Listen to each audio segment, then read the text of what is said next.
let's look at how we can create a percentage for a task that we have created.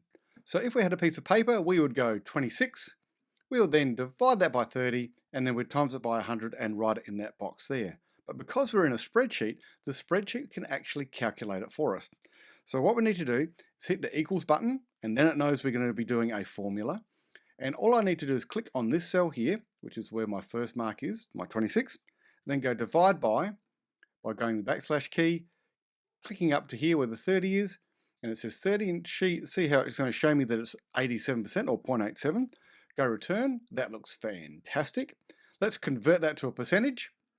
Come up to my formatting tool here, turn it to percentage, and I really only want one decimal place, so I'm going to decrease it like that, which is fantastic.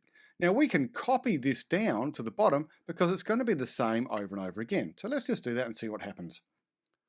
Fantastic, we're all done. But when we start looking at our numbers, we see that this is actually 230%, which is a bit bizarre. This one's 220%, which is a bit bizarre as well. So let's have a look at our first formula.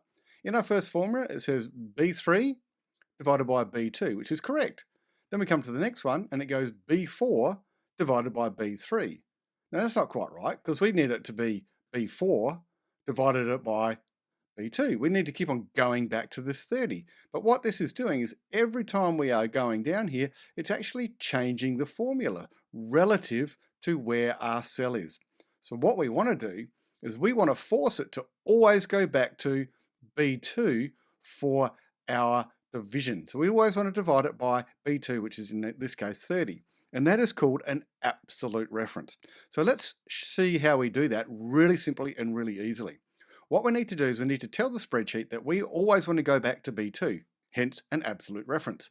So if we come up to the formula here and put a $sign in front of the B and then a $sign in front of the 2, this will now make that an absolute reference. So every time we copy down here, it's always going to go back to B2 to divide our result by. So now if I drag this down like this, we now have our correct formulas and our correct answers, and if we click on any one of them, we can see that it always goes back to B2. That is called an absolute reference.